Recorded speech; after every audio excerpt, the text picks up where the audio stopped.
Hello, everyone. How's it going? How are we? Guess, dude, if I had a fucking, if I had $1 for every time I started a stream with specifically that sentence, I wouldn't have to stream anymore. How are you guys? HT says, hello, what's up? Hi, Crayhack's also here for 7th stream in a row. Holy shit, you're but dank, terminally lazy. Hi, guys. God, you guys started a hype train and got to level 2 without me? What the fuck? I just got here. Hello? The main entertainment wasn't even here yet. You guys are just so excited. How is everything? How was your guys' weekend? Did anyone else go to Ren Fair?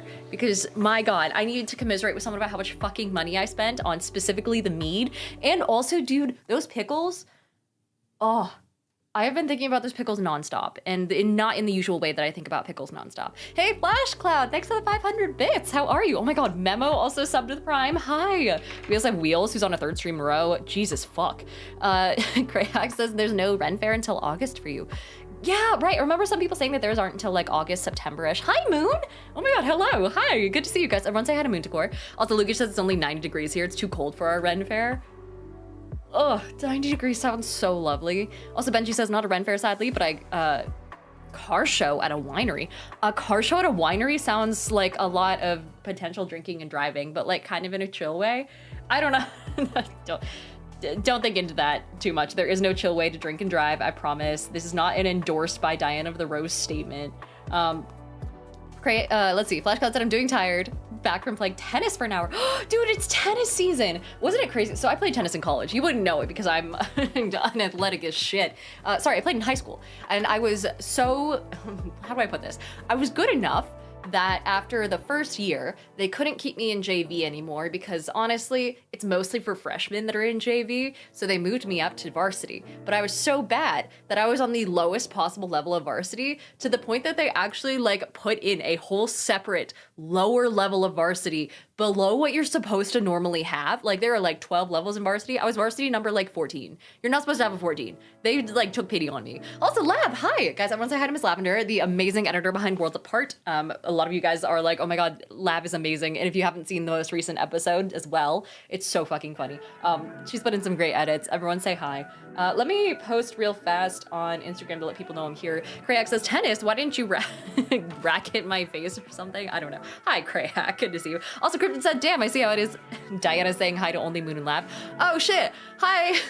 Hello, Dex, good to see you. Also, the Budman is here. Thank you so much for the sub with Prime, Budman, and all the other subscribers. I don't know what to call you guys. I usually put something on the board, and this is a real board. This isn't just a backdrop. The world's shittiest backdrop. Hi, Mayoki, how's it going? Dex says I'll get you next D&D day. Why? Guys, Dex, Moon, and Lab are the other players of the game that I have on Thursdays, the 1 a.m. one. Jade is our amazing DM, so we're playing Curse of Strahd together. Also, again, Shazam, did you see the news about Chris Perkins and Jeremy Crawford joining Daring to Prex? I did. What a fucking great drop. Also, I think that makes it, more than anything, a solid fucking, I guess, reinforcement of the fact that Darrington is absolutely going to be one of the new beasts when it comes to tabletop role-playing games, and that I bet Daggerheart's going to go a lot further than we think it's going to. And I'm already giving it a really solid estimate as far as how popular it's going to get and things like that, because they know their audience, you know? They've been doing this shit for 10 years, and now they have 2 of the biggest names in the game. Oh, wild. Also, HJ says the hair looks great today. Thank you. I did nothing to it. I just prayed. Also, Vaden said, hey, Diane, I have an update about the beholder I stole from you and a bit of an am I the asshole story / question. Yeah, go for it. Also, Moon Decor says, guess I'm a player now. I'm an artist for the other campaign. Oh, shit, right. Yeah, I forgot you're not in, I keep forgetting you're not in that campaign, but you are the artist for the other campaign. I have too many friends that I'm rolling dice with at any given time. It's always a trip, but let me see. Okay, hold on. Let me get my post out there so that way people know that I'm live over on Twitch.tv/. This is always a whole thing, and my internet goes down. Basically, it tanks the minute that I start streaming because of the way that streaming takes up a lot of fucking capacity. But man, hi. Moon says I did get invited to guest at some point though. Whoa. Please do. That would be great. And then you don't have to try and sleep in the background while we're all yelling at each other during combat and having really intense RP moments. You can be in the intense RP moment. How great would that be? Again, Shazam also said I just did my first session 0 for Daggerheart yesterday. So excited to try out myself. Yeah, I'm really excited. That's the book that I'm going to take on the plane with me to VidCon, which by the way, if anyone's going to VidCon, let me know. Oh my gosh, I'm really excited. I don't know what the fuck there is to do down there. Honestly, I'm probably just gonna fuck around with my friends in Anaheim and just chill with all of them because I don't know what happens during that con. Actually, should we look it up? We'll look it up in a sec. Where are we at with subs? We have Snowman816 who followed. We also have Pokemations who wants me to hydrate. Yeah, I can do that. Today's hydration flavor, by the way, is peach. Waterloo. Half the time that I'm on camera nowadays, I have one of these in hand because it's just better than normal water. You know, if you can deal with the static part of it. Problem is, it looks like a cider can, and I don't have the best reputation when it comes to like drinking ciders on camera, so. Wintercore says, why is that can so pretty? I know, right? They have nailed their, it's very like Western style. They've absolutely nailed their branding. I'm here for it. Also, Notzer says, I'm questioning my purpose in life outside of stream. Ah, I mean, Ren Fair. Anyway, let me get the subs on the board. The Budman is one of our first subscribers with Prime. Oh my gosh, here we go. Budman. And then we had, oh my gosh, Nodster, NODST3R, and then 00_MEM00. There we go. And then we had HT. Hi, HT. Good to see you. Why does my board look so pretty right now? It looks like more folded. I think it's because these foliage bits are usually wrapped around the back. Can you see that? I can kind of see it. Also, Squirrel Dad says, thanks for the random D&D tips content. I have several saved for a yearly birthday one-shot. That's great. That sounds like so much fun. Holy shit. Also, Lugic has a poll for us saying, name of the sub-board ideas. Board of Ye Jolly Cider Folk. Board of Fermented Friends. Oh, that sounds like, it sounds like we all have yeast infections, but I'm here for it. Frankie, hi. Let's see. The Board of Tankard Bearers. Board of Crisp Coin Givers. Board of Orchard Lords. Orchard Lord is a fantastic fucking like title for something. I might steal that. Also, Shadow says, are you renting a car or just Ubering? Just Ubering. So I am not in the influencer hotel because I'm not nearly that cool. I'll get there eventually. I don't know. I'm just doing, this is my first time. It's like TwitchCon for me. I'm just gonna go to follow people around. Also, Johnny says, I'm moving to the country. I'm gonna eat me a lot of peaches. Is that a song lyric or an actual like goal? I hope it's the latter, dude. Peaches, you can do so much with that. Peach pie, peach cobbler. Should we do a tier list of peach-related things?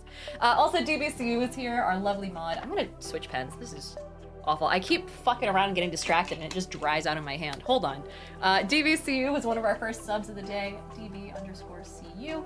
And then we had Iron Joker who resubbed. Was that this week? That was this week. That was 30 minutes. Oh my god, Iron Joker. Hello, hello. Welcome back. Iron Joker, what was number 102? Hello. We also had Lukic, who resubbed. Hello, hello. AGE, and it's 86, right? Yeah, 86. I'm slowly learning names. There's a lot that pop in here, so give me a break. I think that's it. Oh no, Terminally Lazy and Your Bud Dank were also here. Hello, good to see you guys. Terminally_lazy, and then Your Bud Dank. Welcome to the board of subscribers, my friends. It's a new week. We're chilling. But let's see. Kodugaru is here. Hi. Astronomus says I vote for Orchard Lord. Orchard Lord is pretty fucking solid. You can vote right now. The poll is up. And then let's see. YOLO Baggins just subbed as well. Oh my god. Hi, YOLO Baggins. Amazing name. I'll put you on the board as well. YOLO Baggins. And then what was the number? 15. But yeah, is anyone else going at all? Or does anyone else know anything interesting that happens in Anaheim? It could be restaurants, it could be anything fun. It can't be that expensive though. I don't have much of a budget for this one because I'm gonna be spending a lot of money in the next couple weeks, months, fucking half a fucking fiscal quarter for cons. So let's see. Shadow says downtown Disney is across the street from the convention center. I think I'm in that area, so I'm within walking distance of that, but it's about having time to skip away and go to Disneyland. Is the thing. It's a potential. Fingers crossed. I've been raising money for it. So, Son of Rachel, hi. Oh my god, thank you for the community gifted sub. Holy shit. Son of Rachel, good to see you. I remember you from last time. Hello, hello. Thank you so much. But Let's see. Real Elk Gravy says, hi, I want to see a deep dive into your Obsidian. I'm not a DM, but I have creative input in my character's birthplace. I got it to be one page without scrolling, but I don't play D&D, I play DC-20. Gotcha! The stat block plugin isn't set for non-popular TTRPGs, and the stat blocks need to be editable. I think there's plugins for editable stat blocks. I know there's ones for, like, spells. Let me see. I can show you guys my Obsidian if you want. So this is the source of today's video, is me going through and showing people that Obsidian is not fucking scary. A lot of people think it is because they always show off that fucking terrible mine map. I hate that map. That map, if that map has no haters, it means I'm dead. DBC said it. In Anaheim, yes. At VidCon, no, I'm visiting the parents again. Oh, gotcha. And Dr. North says I'm on the East Coast, so I can't say anything about Cali. You know, not the worst place to be, is unable to say anything about Cali. Let me show you guys let me get this into a view that you can actually properly see size-wise, because I have an extra wide monitor, which you wouldn't think it, but it makes it really fucking annoying when you have to stream things and share your screen. So let's do this. I'm gonna share, no, I'm giving screen share, here we are. I'm gonna kind of let's change this from a PDF over to Obsidian. So this is what I'm working with. I don't know why it's so thin. Hold on, we're gonna extend that out. It's gonna kind of like float in space for a little bit, but let me do this actually, get a little bit wider. Yeah, there we go. We're getting there. Did you also see that I have a little like version, an Obsidian version of Clippy in the corner? That's always fun. Okay, it's a little jittery. There we go. Okay. It looks scary. It's fucking terrifying. Also, Frankie says someone else uses Obsidian. Yeah, yes indeed. Obsidian is my go-to for things like this. I promise you guys it's not as terrifying as it looks. For those who are watching on mobile, I'll kind of scoot it over to the side. And I will show you, by the way, spoilers for Curse of Strahd, if you guys are new here. Also, Johnny says, have you ever heard of the game Kiosk? I think it would be right up your alley. Actually, no, I haven't. But Gornis says, I saw you at Renfrew over the weekend. You looked like you were having fun with your group, so I decided not to bother you, but thought it was pretty cool. You can always bother me. So my group is they're very like briefed on the fact that people come up and say hi sometimes. And it's always nice to meet other, like, especially Oregonians, because there's not a lot of nerds in Oregon. So it's a lot of fun. Orchard Lords won the poll, by the way. So we'll add that to the top. The Wall of Orchard Lords. Lords. Can you guys see that okay? Hold on. Is it kind of, it's a little, hold on. It's not quite, let me do this. Yeah, why would I fix the board when I could just fix my camera? This is the flexibility of being a streamer who thinks on her fucking feet. Cashco said lies. She's scary and only says that because she eats fans who approach her. She's really a praying mantis. It's true. It's a selection bias, actually. I'm actually terrifying and I eat people, which is why you never see anyone saying bad things about me, is because the minute they say bad things, I just eat them. Gornist, hello. Same with Maverick Gaymer and Skeet Ski. Staten is also here. But yeah, this is Obsidian. So for those who don't know, Obsidian is essentially just like a little, almost like a, God, what would you even call it? I guess just like a little software that's free to download that you can use to organize documents, especially for things like D&D. It's extremely common to use it for D&D. So Obsidian, I'm not gonna, wait, I just fucking Googled Obsidian as is. That's not what I mean. I mean, what is Obsidian the fucking, there we go. To do a capture real fast. Here we go. Obsidian, the actual app. Yeah, so it's free to download. You can move it across to a, fucking phone or iPad if you want to. I've never done that, and I think it requires a subscription to get it onto like a cloud server. So I just downloaded the normal version. Now, by default, the really important thing is that they have links. And this is what's gonna turn it into essentially Wikipedia as opposed to just a normal Google Doc, right? Sadewise says, no king shaming the vor enthusiasts. True. Also, Movie Time says hello. Hi. And Real Elk Gravy says you can use Google Drive to back up between devices. Yeah, I just shoved mine onto like some portable drive, I'm pretty sure. But once you have a bunch of things out there, and you have, for example, entire documents worth of information, for example, my Curse of Strahd game is, actually, I'm not going to show you Curse of Strahd. I'm going to show you Wild Sheep Chase to kind of get you guys started, so that way it's not incredibly overwhelming. But you can create little folders with information about your world, your different gods, which I haven't filled out yet, different areas, and I put all of my adventures into this little subfolder. And I straight up just copy and paste all of the text in that then has, for example, the introduction to the module, or it has how to use this adventure over on the side here, the adventure hooks. So the entire module is pasted in here. Like you can paste in images, you can use what's called Markdown, which is kind of like the most basic bitch of a editing software that you can possibly, or like coding software that you could possibly use. It's quite simple. Literally all you have to do is like insert a pound sign in front of a word, and then this makes it a header, and then it makes it like slightly smaller if you use 2, and then slightly smaller if you use 3. It's the exact same sort of formatting that you use in Discord, actually. So if you guys use Discord, same code, exact same thing. And then if you have a header, then that means that anything under it can be collapsed or uncollapsed. I decided to put all of my, like, straight up, as a DM, I read these paragraphs word for word, so I put that all in these little black boxes, so that way I know when I come through that I'm supposed to read this in my DM voice. I also highlight anything that is going to be an if-then situation. So if I say, like, oh, if you're in public, then this happens, or if there are, if instead they are in their base of operations or a home, then this happens. So that just kind of brings my eye over to skim those little bits first and figure out where exactly I'm supposed to put the characters and the party and things like that, depending on what the situation is. Any mention of something triggers this. So these little highlighted bits are triggers, right? Then I have tables that describe what enemies show up to certain combat encounters depending on how many players there are, because I keep everything really like tightly designed around the number of party players in the party. So that way I can run these adventures for basically as many groups as I want to, for as many people as I want to. So, if I have 3 people in my party when I'm running this, then I'll do 2 wolves, the main bad guy's henchman, and an ape is going to be this encounter. And then it has XP, kind of like separation. That's only for my personal reference, because I don't do, especially because this is a one-shot, people aren't going to level up. So XP doesn't matter. And I also do milestone leveling, but this is just to make sure that the XP per player is roughly the same across all of these party sizes, because that's how I determine how hard to make things. So anyway, that is my little table. And these tables are fully editable as well. You can go in and you can fucking mess around with them as much as you want to. And then, you can insert, like I said, little lists, images. This is just an image of a copy and paste stat block from 5e tools. So I just took a screenshot and dropped it in. And then for the more interesting things, for example, the, what do you call it? Like the stat blocks that I showed off in my video, they're actually properly editable and a little bit more dynamic.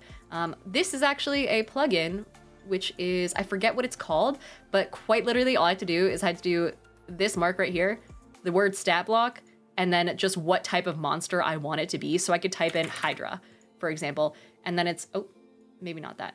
It's how to be capitalized? Hydra. Yeah, and then it'll automatically paste in all of the information about this monster.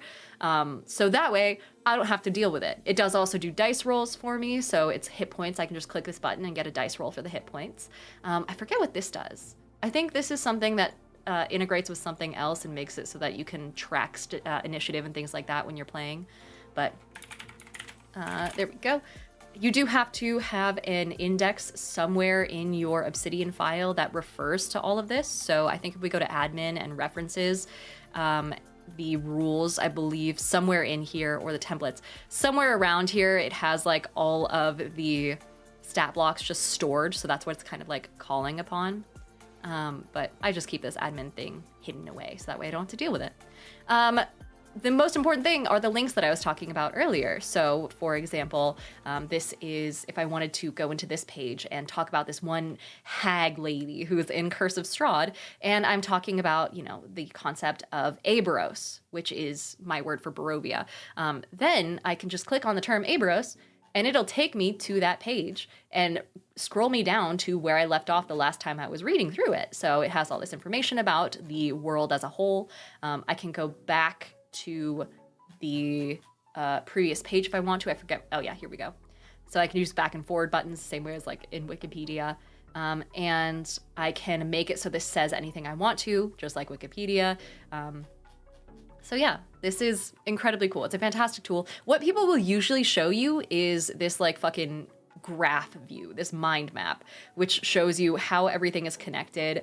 And I hate this thing. It doesn't make sense. But when you have all those links between different like words together and different articles together, then it makes a bit more sense to be able to see, you know, who's in this town and which different like quests correspond to it, who lives here. You know, obviously Strahd is one of the biggest nodes right in the center there, as is the quest list because it connects to everything else. So yeah. This is Obsidian. I promise this is all so much easier to set up than it looks.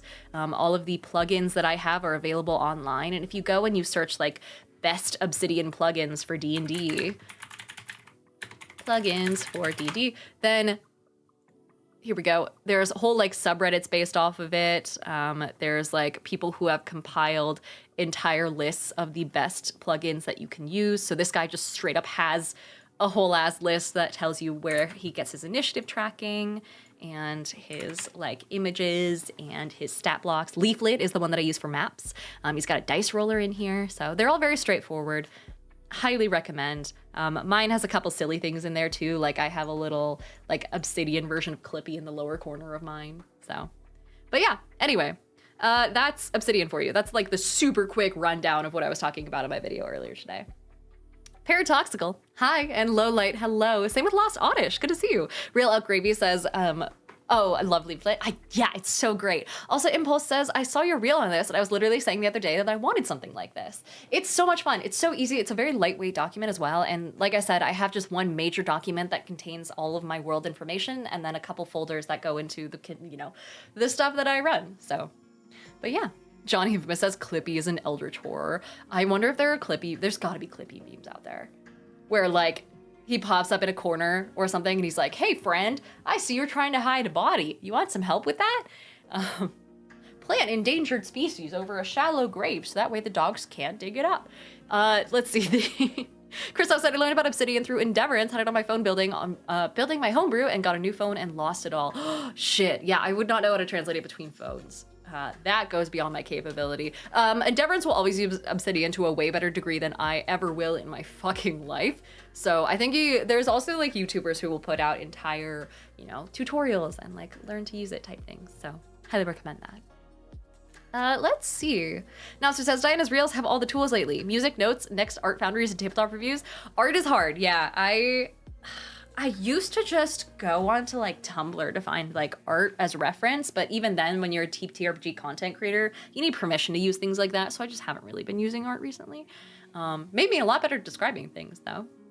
Also, Real Elk Gravy says the tags and data view is better than the mind map. I don't know where that is.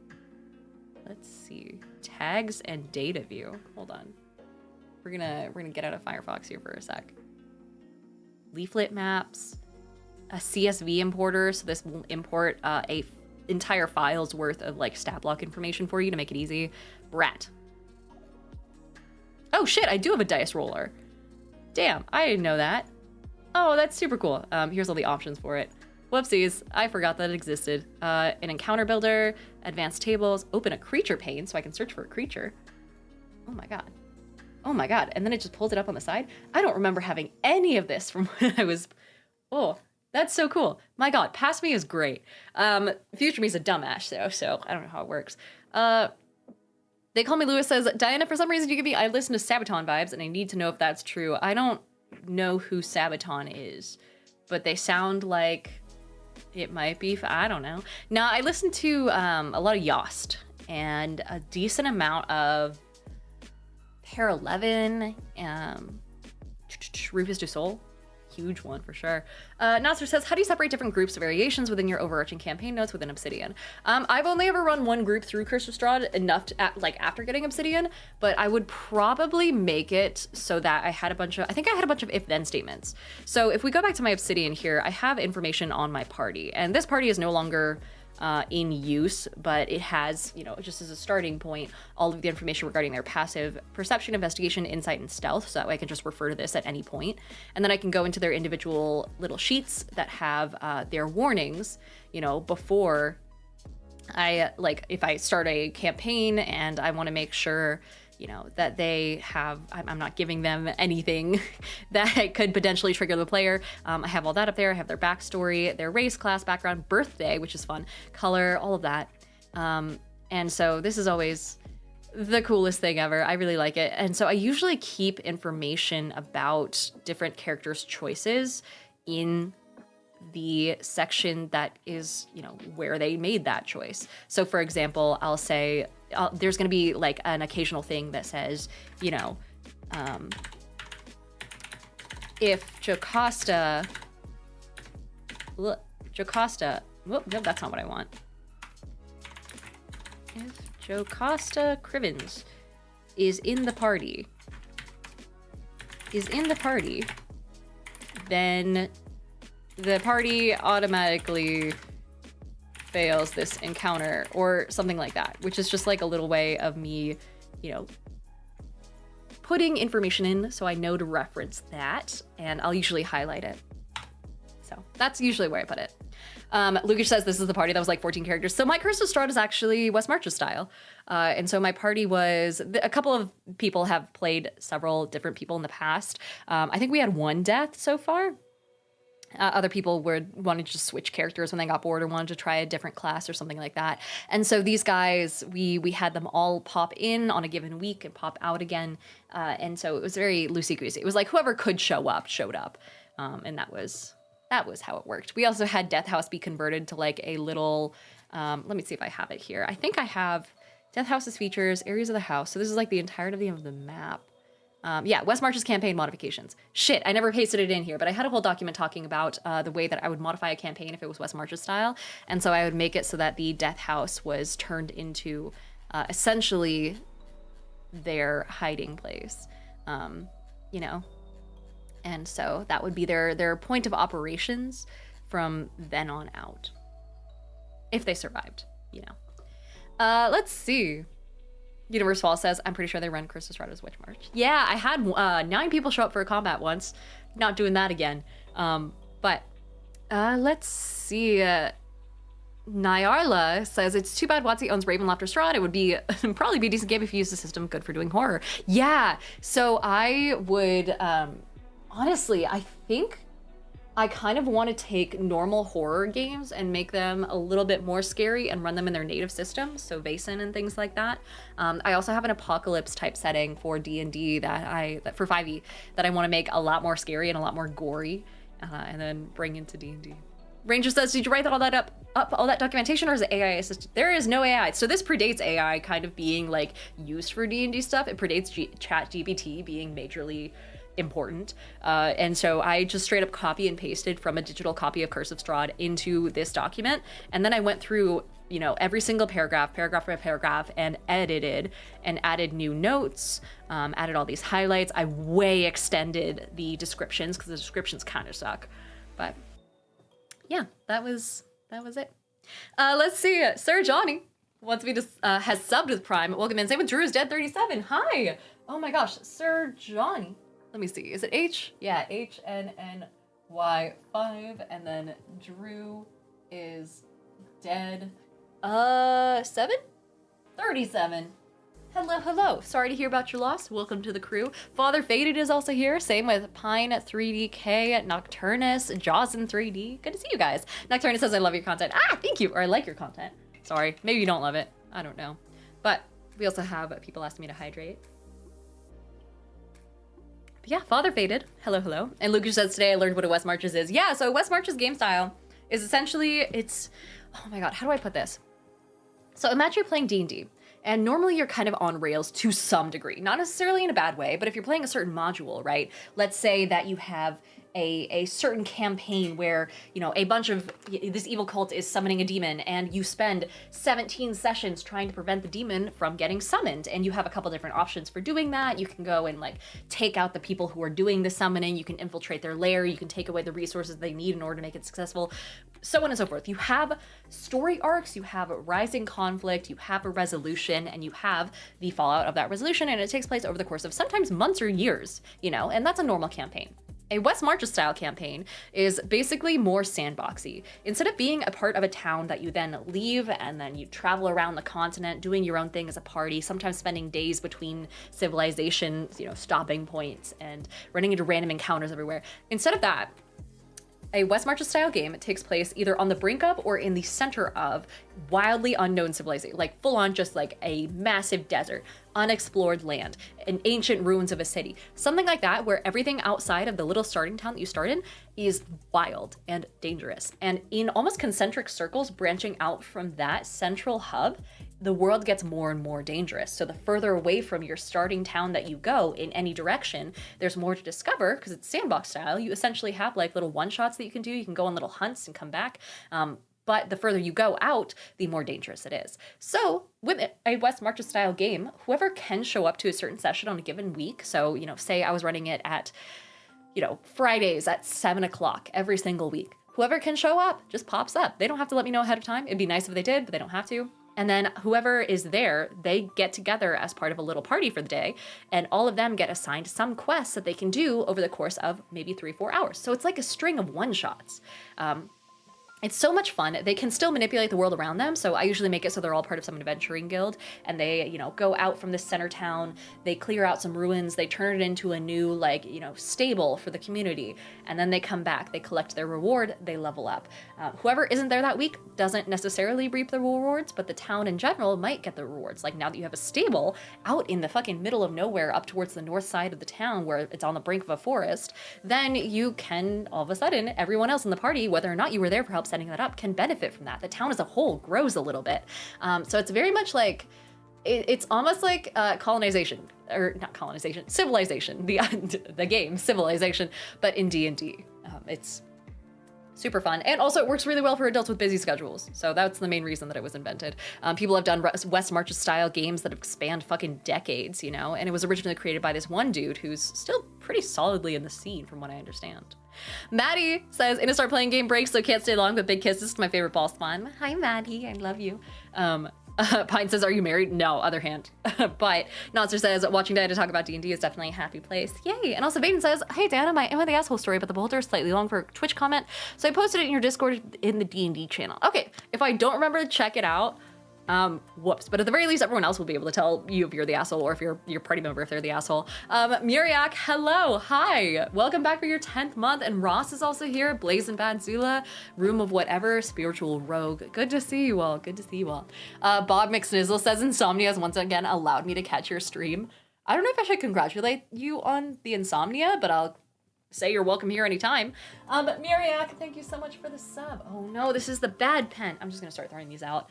I hate throwing things out. I was raised just poor enough that's like, that it kills my soul a little bit to throw something away that isn't fully gone yet, but still. Miriak. There we are. Welcome back, friend. Nancy says, Diana's my excuse for insomnia 3 days a week. I have to get creative the rest of the week. Yes. Sorry, I only stream 3 times a week. If I become a full-time streamer, you guys will be the first to know. Mostly because it'll mean I've gotten fired from my job. So, but speaking of insomnia, I've been having the opposite where I'm sleeping like 12 hours a day. I wake up, I'll go to bed at 11, right? Wake up at 8 for my alarm for work and then decide it wasn't enough. And then still on weekends and things like that, I'll be in bed till like 2, which... Am I depressed? Wait, is that a sign of depression? Hold on. wait a second. What does it mean if you sleep 12 hours a day? I'm hoping it's a nutrient deficiency or some shit. Healthline, help me. You may oversleep if you don't get enough quality sleep at night. I sleep well. I have like earplugs and stuff. When you regularly sleep for more than 10 hours a day? Fuck, I have wildly overshot that. Johnny Infamous says depressed in this economy. Oh no, oh God. Also, C-Fan says, are you rested after sleeping for 12 hours? No, but I thought that was because oversleeping also makes you eepy. I'm like in a perpetual state of eepiness. I'm full on like on the couch, just like slowly sinking to the side, praying that my boss lets me go early for the day so I can just go back to bed. Zayd says I blame summer seasonal affective disorder. Oregon's high up in the latitudes. That's true. It's been cloudy today. Maybe that's it. CBC said you probably need a bit more than that for symptoms though. Let me see. Hold on. How much sleep do you need? 26 years old. 7 to 9 hours sleep. Wait, hold on. You need less sleep when you get older? So when I'm 65, I'll actually enjoy life? Hold on. Johnny says, does Diana have low T? Is that a thing? Also, Justice says, no, it's bad when you're hoping for a nutrition deficiency. I thought so. Also, Krang, hi, Incomplete is also here. Hey, Incomplete. First of all, really cool name. Let me toss you on the board. Is it 3? T3. There we go. There we are. Very clever. But yeah, Cruppleton says it's a very convenient way of not existing in a non-permanent way for depressed folks. So yeah, it's a symptom. I think I blame I don't think it's depression because I've been depressed. I know what depression feels like. This isn't it. I'm vibing. I think it's more the fact that I just am really busy all day, every day. And so like maybe my brain is just overactive and I'm like, I gotta sleep to chill the fuck out for a sec. Or maybe it's because I don't have enough recreational time during the day because I'm so busy. So maybe I'm just like dreaming instead. Because I do remember my dreams really well. And I did used to do lucid dreaming quite a bit. Justice also says could be your diet. That's actually probably it. I don't eat a lot, so maybe. Terminally Lazy also says I don't need nearly as much sleep as I used to. I can't sleep longer than 7 hours now, usually 5 or 6. And you wake up like totally fine, you're not tired? Hold on. Also, Strange Miniature says require less sleep because children are awake at too fucking early. Johnny says it could also be ADHD in your diet. I don't have ADHD, I have OCPD, if that makes sense. It's the opposite end of the spectrum of potential fuckery on the side of, wait, where the fuck, hold on. Can you guys see, what am I fucking with here? Firefox, there we go. Can you guys see that okay? Is that looking good? That looks good. Sleeping conditions. I'm definitely not narcoleptic. I don't have sleep apnea. Sleep-wake disorder? The fuck is that? That sounds like a horrifying sort of thing. Difficulty going to sleep, falling asleep, staying asleep. No, that's fine. I do have bad memory though, but I assumed that was alcohol. What else is here? Medications can help. Sedatives, no. Cannabis, no. Opioids, no. Psychotropic drugs. This is like a list of just terms that's gonna get me banned off of TikTok Live here in a sec. Count the fucking minutes. Antidepressants, no. Antiepileptic drugs, no. Hypertension, no. Psychotropics, no. Oh wait, yes, because I'm on. Where is it? One of these. Yeah, I'm on Zoloft. Not for depression. I know this sounds bad. I know this is like the exact opposite of what I say. It's for anxiety. But. Huh. Good to know. Huh. Let's put that away. Cruppleton says delayed sleep phase disorder is the thing I recently discovered. Your circadian rhythm is offset from the norm by a lot. I knew someone who had that. So I had a friend over here in Bend who would sleep at the, not entirely during the day, but her circadian rhythm was all sorts of fucked up so that she just like stopped paying attention to normal sleep night cycles and day night cycles and just decided to stop trying to fight it and just became entirely nocturnal and like could not fall asleep at a normal time. Like fully went to sleep labs, did sleep studies, and the doctors were like, yeah, you're just kind of gonna be like this for the rest of your life, which is wild. Also, ABCD, hi, saying I'm out of follows, but want to say hola, hello, and thank you for the sub. Let me toss you on the board at CDE, fuck me. Welcome back. And then we also had Taylor, Taylor, where is it? MDTEH first. There we go. We had another, oh my god, Dendrandra, hi. Oh my gosh, so many people. You're coming in just as I'm discovering that I might have a issue. Let's see. And then Loser Andre subbed with Prime, hi. Loser_Andre is here. Aligned Canine, great name. And then I think that's it. Big Six, welcome in. Same with Loser Andre and Crank for following. Good to see you. Super knows that if you're too active in the day, there's this thing called revenge bedtime procrastination. Yeah, so revenge bedtime procrastination is a different thing from what I understand, right? Revenge bedtime procrastination, which is when you just like refuse to go to bed because you haven't done enough fun shit for the day. Let's see. Yeah, the absence of leisure in your free time, meaning revenge bedtime procrastination. So you stay awake at night to catch up on the free time you didn't have during the day, as if taking revenge for all the leisure you missed because of your busy schedule. I don't think I have that because I fall asleep really fucking fast and I don't have an interest in scrolling through social media as much. I don't know. Welcome back to the Diana of the Rose diagnoses herself with something awful by Googling shit live on camera. Welcome back. Justice says that's the story of my life. Also, Dr. Norb says, whoa, there's a word for it. Yeah. So this is a 100% a known thing, which it's just you're straight up too busy during the day. Let me see. Bedtime procrastination. Yeah, voluntarily delaying going to bed, despite foreseeably being worse off as a result, can be due to lack of losing track of time, or to enjoy control over nighttime due to a perceived lack of control over the events of the daytime. Damn. All right. Lucas also says Diana's about to Google stuff that says we all have cancer. WebMD usually says cancer. Guys, someone start a timer. We'll see how fast it takes us, how long it takes us to get to the cancer diagnosis. Let's see. Johnny says I have to work out at night if I want to go to bed before 3. That tracks. Also, random hi. Thank you for the 10 gifted subs. Holy shit. Also, Mr. Mujabar says another thing to add to the list of things I have. It's more of a behavior. It's not really a diagnosis. It's like a phenomenon, if that makes sense. But either way, random, thank you so much for the 10 gifted subs. Oh my gosh, I'll test your name in random Aston. I try and do your name a little bit bigger, but I'm gonna circle it anyway, just to make it a little bit more easy to see. Lucas says bedtime procrastination to cancer. We're gonna beat the SCP to Grimace Shake pipeline. Dude, that was I wish we could have clipped the entirety of that train of thought, because that was great. But there are 3 key factors that differentiate between bedtime procrastination and staying up late. Guys, put a finger down, okay? The individual experiencing bedtime procrastination must be decreasing their overall sleep time every night. I'm increasing mine, but if you're getting less and less sleep each night, then that tracks. There must be no reason for them to stay up late, such as location or sickness. Oh, so you can't be jet lagged, doesn't count.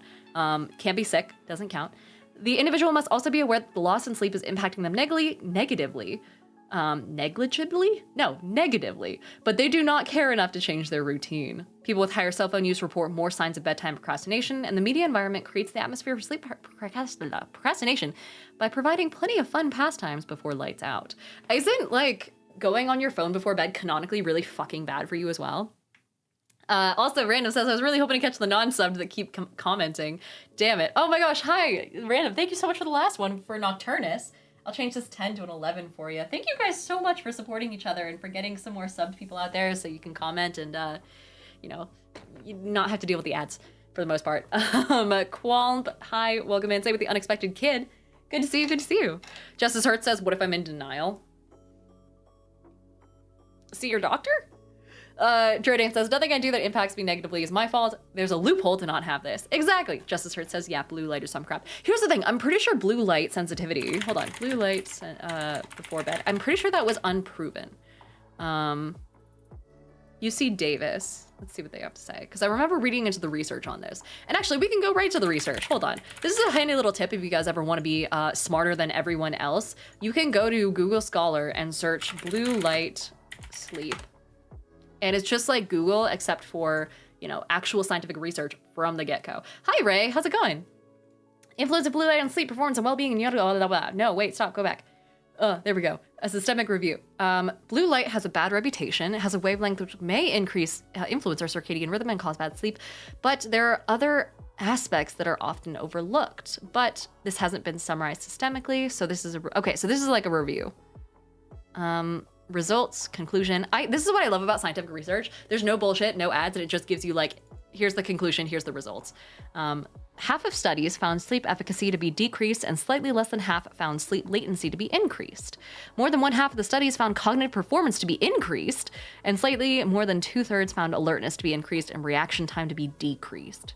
Slightly less than half found well-being to be increased. Interesting. So overall, when you're exposed to blue light, you're more tired, less tired, so you're probably less likely to go to bed on time. 1/5 of studies found quality of sleep to be decreased. 1/3 found sleep duration to be decreased. So you sleep less, you sleep worse, you fucking, you lose your job. Someone else fucks your wife. This is all bad. None of this is good. It can positively affect cognitive performance, alertness, and reaction time. Might benefit sports reliant on, might benefit people who are like athletes. Okay, but that's, what about us though? What about me? Let's see. Might also have negative effects such as the decrease in sleep quality and sleep duration, which might worsen an athlete's physical and cognitive performance and recovery overall. So generally, it ain't great. But Autumn says, I don't know if this is the best time to say, but it's 2:47 a.m. currently. God's sake. Also, Luke says someone else fucks your wife. Oh yeah, that'll do it. Psych Gaming, hi, and then All's in, welcome in. Hello, hello. Let's see. We also had another gifted sub to Johnny Infamous from Random. Thank you, Random. Oh my god, you're up to 12. And I think that's your 250 gifted sub in the chat, right? Overall, yeah, 250 gift subs on the channel. That's amazing.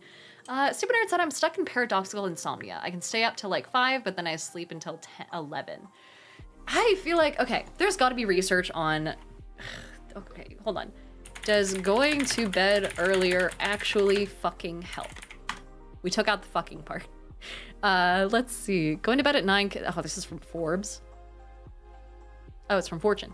It may be styled to party at 5 and head to bed by 9. What? What do you mean party at 5 p.m. and head to bed by 9? Who the fuck is trying to pre-game at 5 o'clock and then still be in bed by 9? Anyone I know who goes to fucking take shots at 5 o'clock right after dinner is gonna be out till 2 at the fucking earliest. Strange Miniature says, it's helpful for me, but it blocks REM, but my dreams are rough, so I don't miss it. Oh, weed is helpful? Yeah, interesting. I didn't know it fucks with your dreams. Also, Luke Savage, hi. And Strange Miniature says, wait, hold on. My cousin, she's horrible. Really? Also, Luke says, according to Gen Z, which means, to be fair, it's the next 4 words, so that's who. Good God. You can't make it through You can't make it through a TikTok scroll without seeing someone's early bedtime routine video encouraging a healthy wind down, like shutting off screens, listening to calming music, or meditating. We have very different TikTok for you pages. Mine is all just like Din Tai Fung recipes right now. According to over 2 million smart bed customers from Sleep Number, is this just an ad? The average bedtime for younger adults crept down to 10 this January compared to 9:18 last year. Interesting. People are trying to hit the hay earlier in order to get their 7 to 9 hours of sleep each night. And then this is just advice for how to make that work for you. Okay, but does it actually... Hold on. Healthline. Here's why I'll continue. Implementing a strict early bedtime was the best decision I made in 2018. How the fuck does someone manage to go to bed at 8:30 when they're fucking working at 9 to 5? And then you have, what, an hour of commute home, maybe an hour and a half to say hi to your fucking wife and kids or husband and kids or non-binary partner and kids and have dinner with them. And then you just, what, spend an hour checking up on all the shit that you're supposed to do, like your chores and, you know, your email and all your personal stuff. And then you just go to bed and do it again the next day. Oh my God. This is the most capitalist hell thing ever. Lonsky says that's the key, be lonely. Shit, you're right. Fuck, you cracked the code. Also, Budman, welcome in. Lonsky, thanks for the follow. Luke Savage, thanks for the follow as well. Budman says, I gotta take off, I'll be back. Love your content. Yeah, thanks. And also, Jordan says, I can't imagine going to bed at 8:30. I know, because like, it's not even, especially during the summertime, it's not even dark. But Zaid White says, sleep studies are hard. A lot of them include self-reporting, and people are just not built to be accurate narrators of their own life. That's so true. Plus, there's a ton of contributing factors. You get a lot of blue light if you're doom scrolling, which is definitely bad for sleep.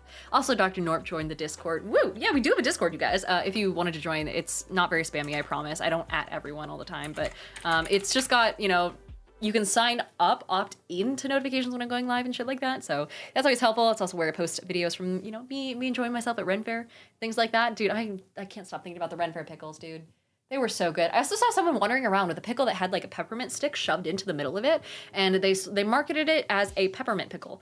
And I mean like a full-on candy cane style peppermint stick. And it looked like such a pain to eat. I not my style personally, but to each their own, I guess.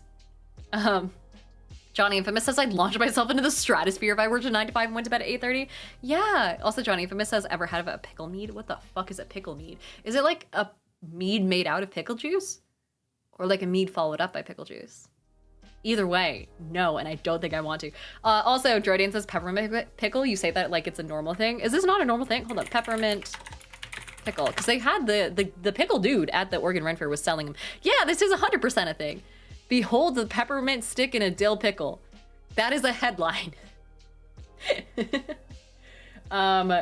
Jesus. Let me make sure that this is all in frame here real fast for those watching over on Yield. Oh, not that frame. There we go. Those watching on TikTok and the vertical platforms. Johnny says, cucumber mead with the black sweetener or back sweetener of pickle juice so I could properly ferment. I'd try it, actually. Also, Yerba Dank says it's a mead drink out of a pickle that you've whittled into a mug.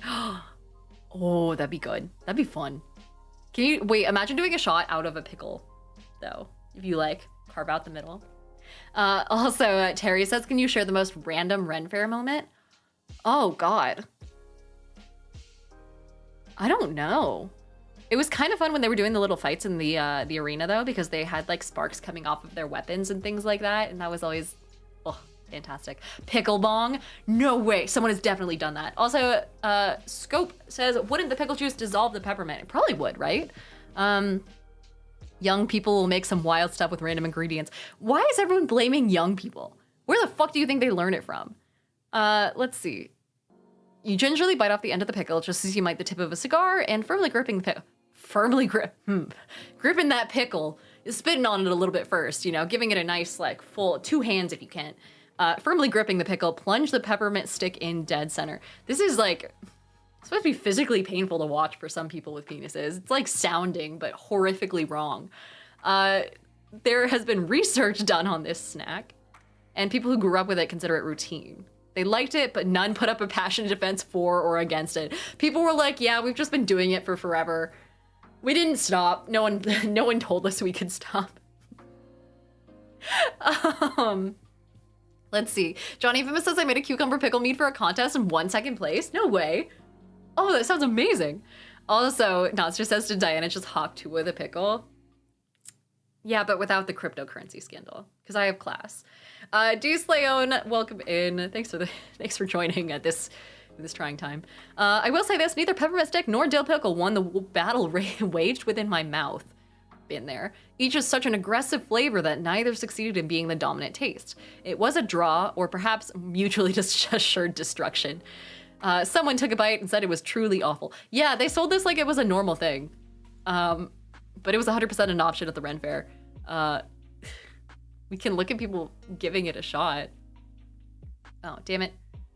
Fuck, that's okay. The thumbnails are a little suggestive anyway, and that's not what we're here for, despite the vibe of the stream so far. Let's see, Astronomy says, have you ever had Hellfire? Like, have I been to hell? No, but I'm on my way there. It is Pride Month.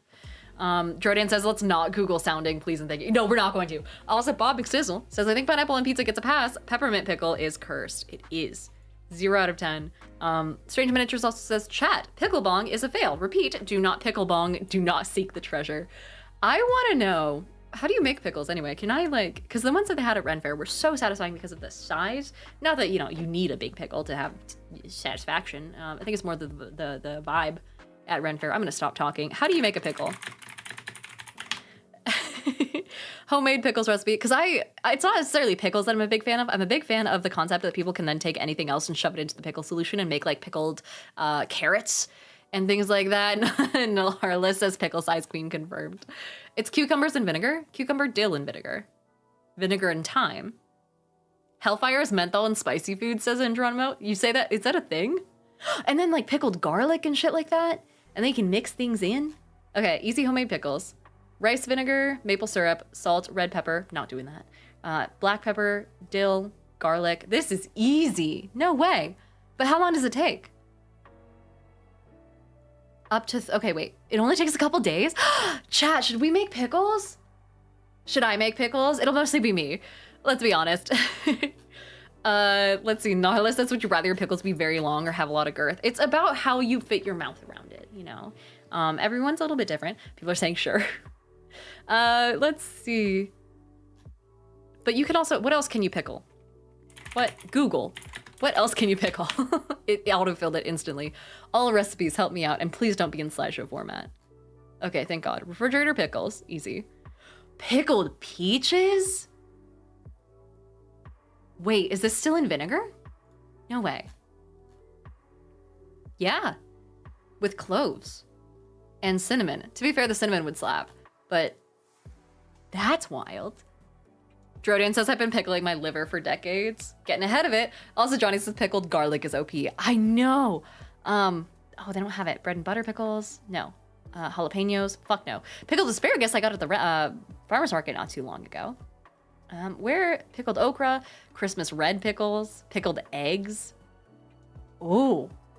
Wait, has anyone ever had pickled eggs? If so, how is it? Strange Miniature says, oh shit, Diana's about to start a canning hobby. I'm about to get taken out for botulism spread, I'm pretty sure. Andronymous says pickled gingers. Ginger, not redheaded people. That's an option. Luke says the official food derail. Good job, everyone. Well done. We did it, Joe. Justice Hurts also says y'all need Jesus. It's far and away from this channel. Let's see. Stupiner said, be careful when pickling because you can get botulism if you can it wrong. Oh, how do you... Wait, botulism. I probably shouldn't Google this while... Hold on. Botulism is a rare but serious illness caused by a toxin that attacks the nerves, leading to paralysis. It's caused by a botulus bacteria and is usually in canned shit. It's not transmitted person to person. How can you prevent it, though? How do you avoid botulism? Refrigerate leftovers, use food stored in oil, keep it in oil in the fridge, making sure products keep... Okay, but never mind. I don't trust myself to not poison myself, dude. I've poisoned myself on numerous occasions trying to cook. So, Johnny says you just have to make sure you clean things properly. I can try. And Donovan says I'm so obsessed with the new Capri Sun offering. Wait, what's the new Capri Sun? Hold on.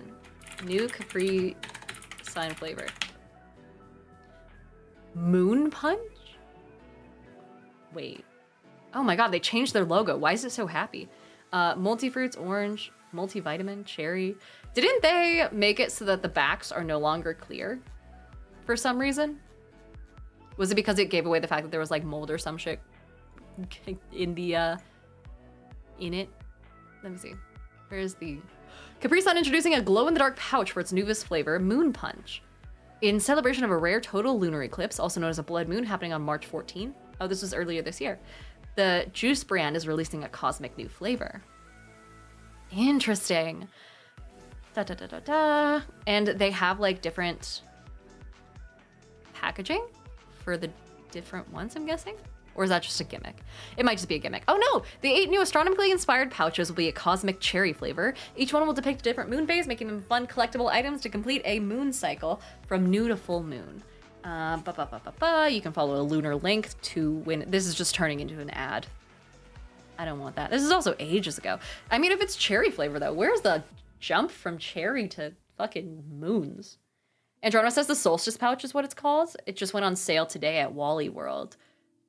New Capri Sun solstice pouch. Oh yeah, here we are. Capri Sun releases an extra long pouch to celebrate the longest day of summer. What the fuck? Hold on. Oh my god, my poor internet.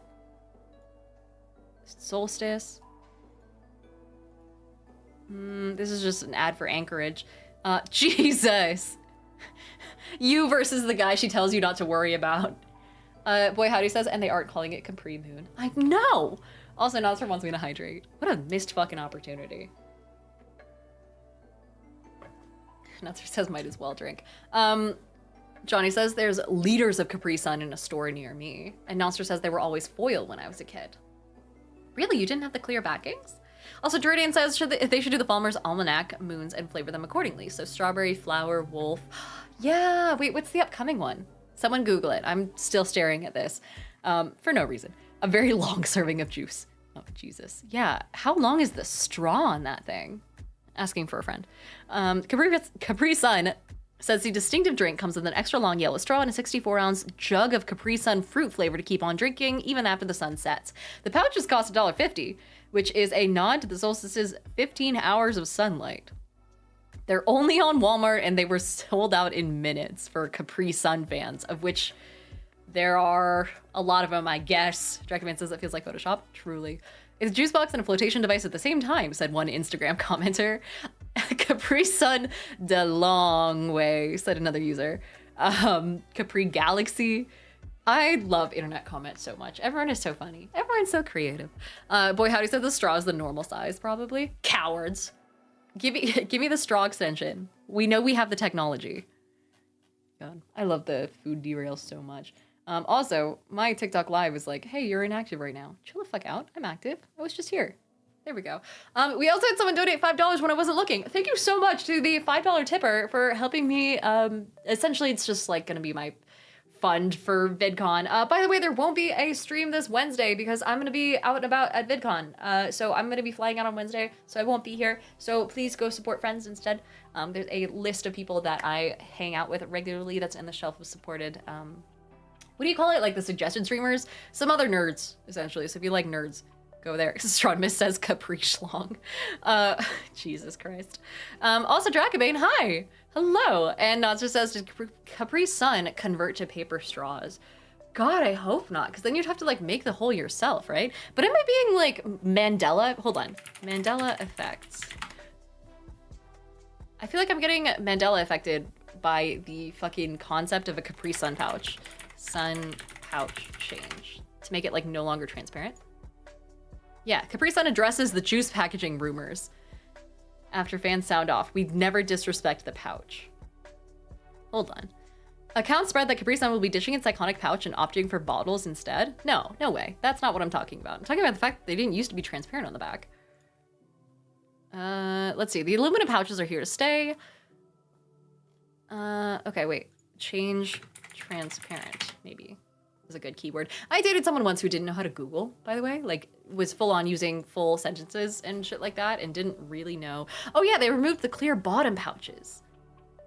They changed the bottom of the pouches from opaque to clear so we could see the goodness of the no artificial colors, and now they went back to being opaque. It's a supply chain issue, they said. Oh, so it's only a rumor that it was to not get a moldy packet. Interesting. Probably cheaper to just make packages that are one single material, or maybe they're having issues sourcing the material used in the clear part. That makes sense. But I was going to talk about the Mandela effect in general. Johnny says no clear bottoms in sight. Also, Boombox says what games? We got so distracted. We were going to play games, but did not. What games do we play? D&D. Also, Ranger's Apprentice says, while we're Googling shit, have you ever played the Metazoa? That sounds like a disease. Also, Andromeda says, hello, Google. How are you? I am fine. What is the best way to avoid botulism in canning? I want to try the hobby, but I am scared. Dark and Darker, I haven't yet. Also, Astronomer says, what game are we always playing games? The game is life. Ranger's Apprentice says it's a browser game about guessing animals. Really? Wait, hold on. Metazoa. I want to make sure that I'm not... Or is it Metazoa? Yeah, Metazoa. Hold on. Metazoa. Hardly Noah. Hi, Whitney. Guys, everyone say hi to Whitney. The person making my wisdom tooth dice. Here soon. Yeah, okay, gotcha. Metazoa.com. Oh. Interesting. Your goal is to figure out today's mystery animal in as few guesses as possible. Wrong guesses will narrow down the answer by taxonomic rank. The more your guess has in common with the answer, the more you'll learn about the mystery animal. Oh. I can try?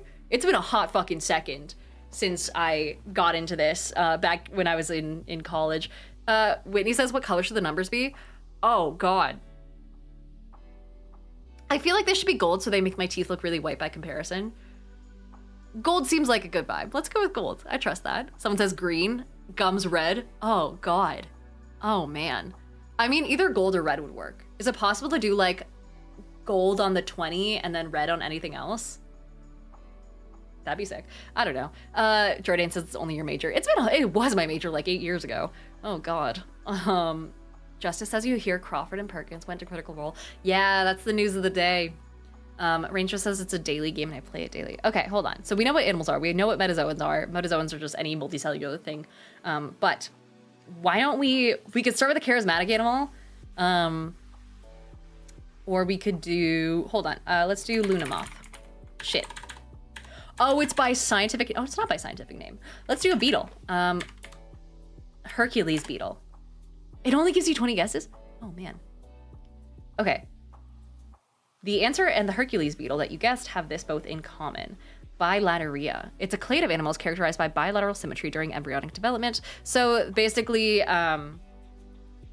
during embryonic development, the cells go like one side to the other. There's also like spiral growth and things like that. I don't want to try and explain that.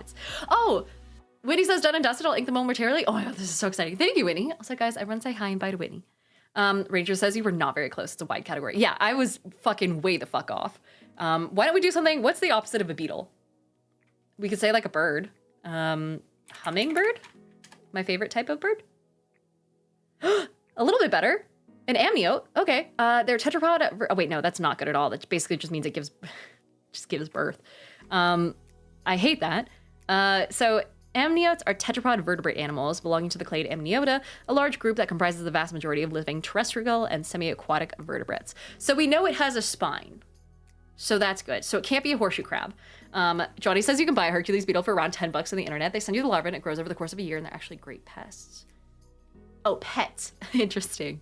That'd be terrifying though. They're so fucking big. Adder says, hi everyone, love from Portugal. Hi Adder, welcome in. Let's see, where are we at? So we know it's got a spine. Do we want to go for fish? We can probably go for a fish. Someone says we could try a mammal. It lowers down. Okay, let's try trout. Nothing? Oh, it moved backward. Okay, so it's not a trout. Oh, semi-aquatic vertebrates. Whoops. That's whoopsies. Check to see if it's an insect. I don't think it's an insect because it has to be a vertebrate, and insects are invertebrates. But Rangers Apprentice says try a mammal. We could do a mammal. I'm guessing if it has, you know, a spine and is, you know, got amniotic fluid and shit like that, that it's probably a mammal. We'll do hippo. Because this is so fucking broad. Hippopotamus. It's a eutherian. Oh, that's really good. Okay, so eutherians are pretty fucking solid. Actually, no, that's a huge fucking thing. Also called panplacentalia, is the clade consisting of placental mammals and all therian mammals that are more closely related to placentals and to marsupials. So basically, it doesn't lay eggs, is where we're at. People are saying salamander, not so much. What about a shark? No, because sharks are not eutherians, I believe. Someone said toad. I don't think toads are eutherians, are they? Are they? Oh god. Oh no, I'm questioning everything I've ever known. I could open up my old fucking bio notes. So if it's eutherian, then it might be, let's do a squirrel. Just a straight up basic bitch of an animal. Shit. It's not. Boreoeutheria. Oh! Okay. Clade includes giraffes, pigs, zebras, rhinos, dogs, cats, rabbits, mice, squirrels, bats, whales, dolphins, lemurs, and simians. We could try a simian. We could try a, okay, let's do a chimpanzee, because that seems like it could be a good guess. Shit. Eucarchontoglires. Oh, wait, we're going in the wrong direction. Oh, that helps a lot. So we know it's not any sort of dog, cat, rabbit, mice, squirrel, bat, whale, dolphin, lemur, or simian, or pig, zebra, rhino, or giraffe. So maybe it's a bird. It might be a type of, no, it can't be. Should we do, let's do a, but we know it's not a marsupial. Shit. Ranger says, your mystery animal's not that, you're looking for the question mark. Yeah, I fully like skipped all this and I was like, oh my god, we're getting closer. Fuck. Wasted some guesses there. Whoopsies. A shrew, that's a good guess. Oh, a shrew isn't in here. What's related to a shrew? We could do a rat. I mean, rats, mice, and squirrels are close enough that I'm afraid they might be down here. And I don't really want to go down there. I want to go back to the eutherians. So I want to say placental mammals, all therian mammals that are more closely related to placental. Okay. It's not a marsupial. A rodent of some sort. A vole? We could do a vole. Astronomist says, do me a favor, do a blue-footed booby. Blue-footed. It's not on here. Shrew discrimination prevails. A vole is a good guess. Naked mole rat is a very good one. Let's do that. Damn it. It's still too specific. Yeah, so we know it's not a rodent. So that rules out naked mole rats, like squirrels, beavers, even. Maybe we have to think bigger? We know it's not a giraffe, because that'd be further down in Boreoeutheria. A wallaby, I think that's a marsupial, but we'll just confirm. Oh, not walrus. Would a walrus be here? A walrus might be on here. Damn it. No, it's like closer to a hippo. Shit. Okay, so we know an elephant or a platypus. An elephant's gonna be in Boreoeutheria, wouldn't it? If rhinos are down here. Otter is a good guess. River otter or sea otter? Fuck, we have to go with the difference? Let's do river otter. Shit, this is so broad. Okay, so we know it's not a canid. So we know it's not any sort of dog or meat eater. It's not gonna be a raccoon. Is it possible to zoom in? Yeah, let me, hold on.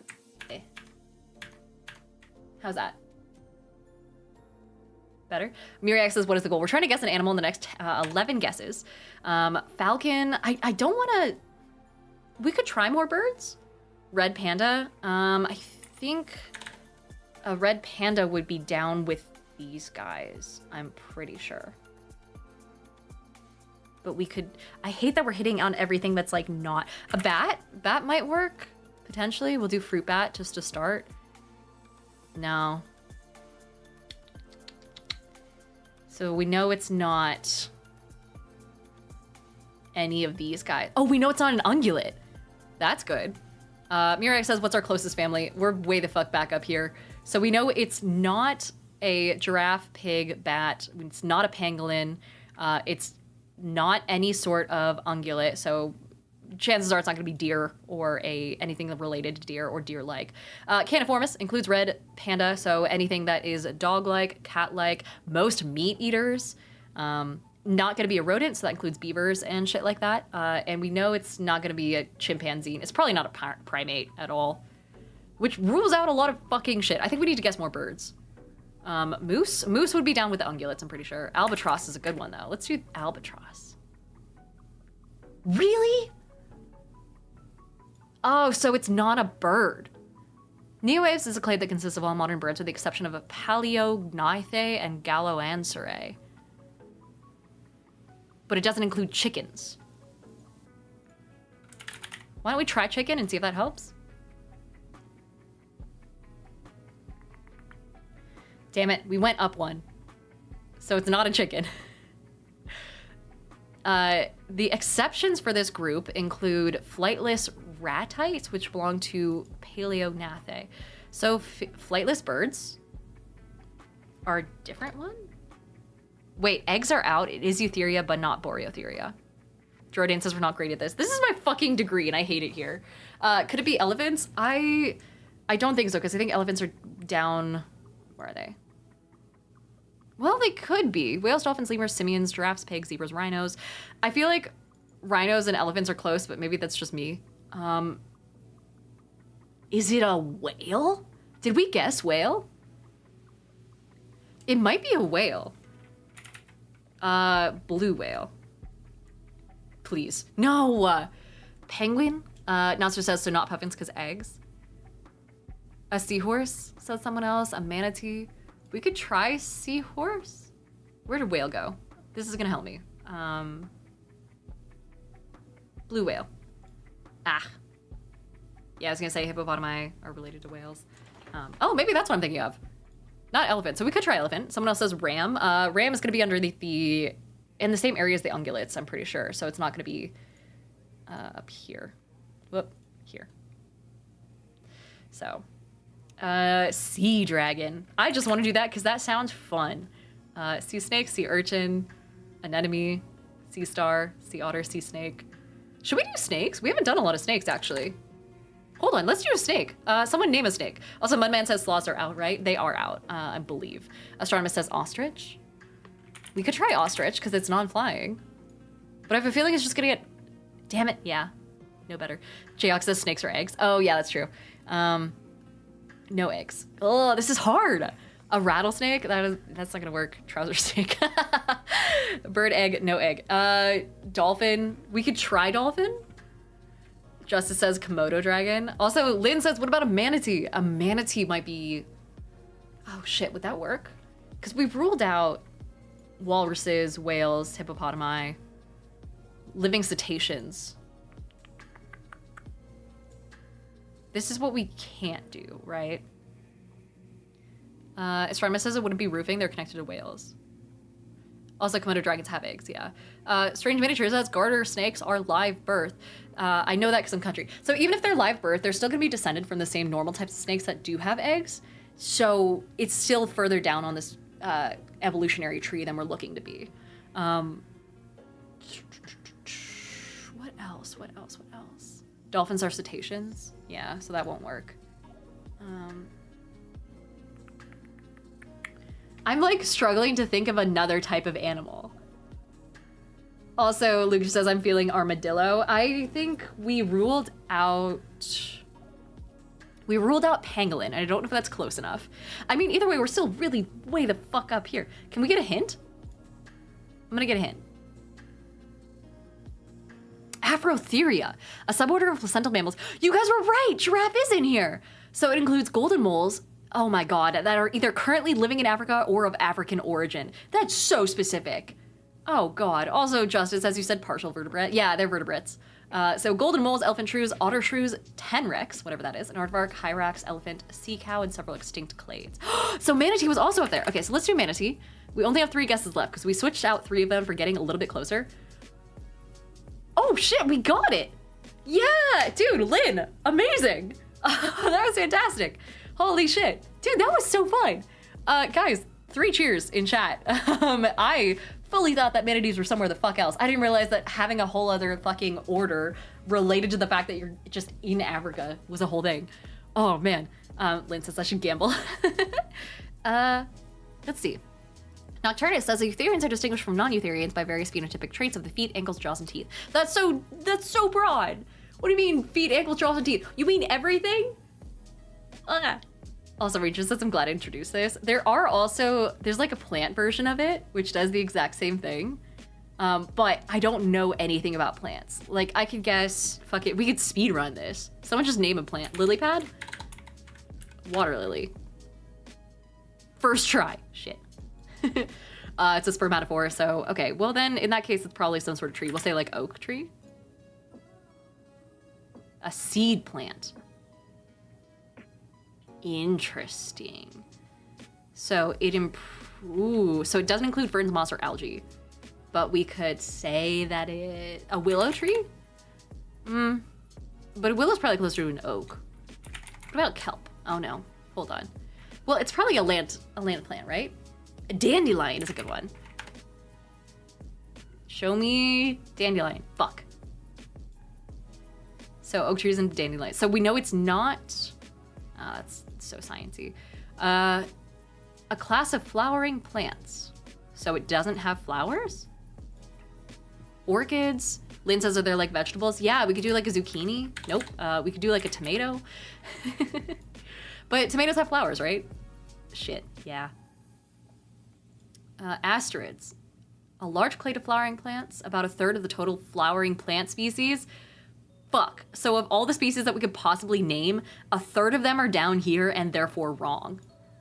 Oh, I hate that for us. What about a cashew? Cashew's also probably gonna be in that same vein though, I'm guessing. Kai says, what's happening? I'm way late. We're guessing a plant based off of scientific nonsense, essentially. Go for something with a cone like a pine tree. Yeah, so we could say pine, a Baltic pine. Yeah, Pinidae. It's a subclass of whatever the fuck that is. I don't do plants. So it's right there. Holy shit. What are some other like coniferous trees? Douglas fir. A bishop pine is another one. Bishop. It's not in there. Oh, but it's not specifically a pine. The Pinaceae, or pine family, are conifer trees or shrubs, including one of the well-known conifers such as cedars, firs, hemlocks, pinions, larches, pines, and spruces. Shit, so it ain't a Christmas tree. But it does have those little cones. A Maine pine, a Venus flytrap, a magnolia. That's gonna be over here, I'm pretty sure. Carnivorous trees. Should we do like mistletoe? Nope. Yew tree. Is a yew tree? Oh, it's not in there. Bishop pine, Maine pine. A juniper is a good one.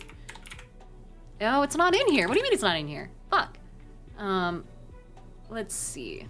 A lullaby pine, a longleaf pine, bastard pine. I think those are all gonna be like properly in the pine family though, which means that's not it. So our guy is like slightly away from it. Calorie pear flowers smell like jizz and vomit, says Johnny Infamous. That is a hell of a combo. Try a willow. I can try. I don't think willows have cones, do they? What? Willow. No, willow looks like it's way the fuck over here. By the fab tree. Oh, a fabbit, also known as a roseate. So roses are way the fuck over here. Which isn't great. Oh, how about stuff like redwood or spruce? We try spruce. But it might be another pine. Yeah, that's down here.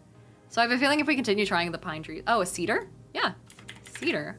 Of Lebanon, specifically. Sure. Nope. we're doing like all of these specific pine trees. Whomping willow, if that was real, sure.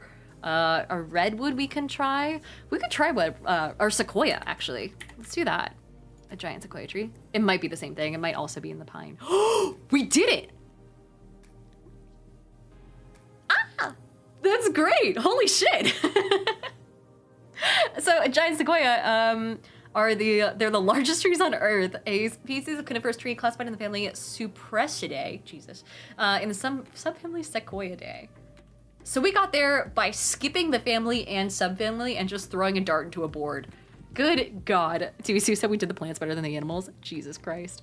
All right, well, I think I'll wrap it there. I have to run because I have more work to do for specifically exoecology for plants. Shit. If you guys haven't seen it, I'm working on a basically like an extension to Andy's module, Exoecology for Monster Hunters, and doing a little guide to botany. So it's D&D, but botany, but poisons, but traps, but like plants and shit, and plant creatures. We've got some really fucking cool ideas. So I'm gonna help some brainstorming on that front before I run off and just enjoy my night. And I hope the rest of you guys enjoy your night as well. Thank you so much to everyone who hung out and who subbed. Sorry I have such short streams. I know that's such a big complaint, but I have a day job and a life, and I come straight from my day job to this, so it's very sorry. Again, if I ever quit my day job or more likely get fired, you guys will know instantly because I'll actually stream for a decent amount of time. Speaking of streaming for a decent amount of time, let me send you over to a friend of mine who is currently online. Let's see who's here. It's Monday, so I think Aries might be on. Shadley is raising money. Oh, we should do that. Also, yeah, we should do that. I kind of want to head over to someone who's doing some charity shit. So he's playing Blueprints. No one spoils shit. Okay, and everyone go say hi to Shadley. Tell him I said hello. Someone redeemed the stream thing? Oh shit, really? To guide the raid? Oh, to Fef. Is Fef on? Hold on. It is. He's doing Cabin 6. Oh my god, yeah. Oh, and Kiki and James are both there. Yes, and Faye. Ah, there's so many friends. Okay, guys, everyone, pop in, say hello, be nice, settle in for what I'm assuming is a horror like summer series little bit. They all look fucking shocked. I don't know what was going on. I can see a preview of the stream right now. Their expressions look not great. So I'm gonna send you guys over there. In the meantime, have a wonderful rest of your day, and I'll see you back here tomorrow at 5 o'clock Pacific time for more of the usual. Bye-bye.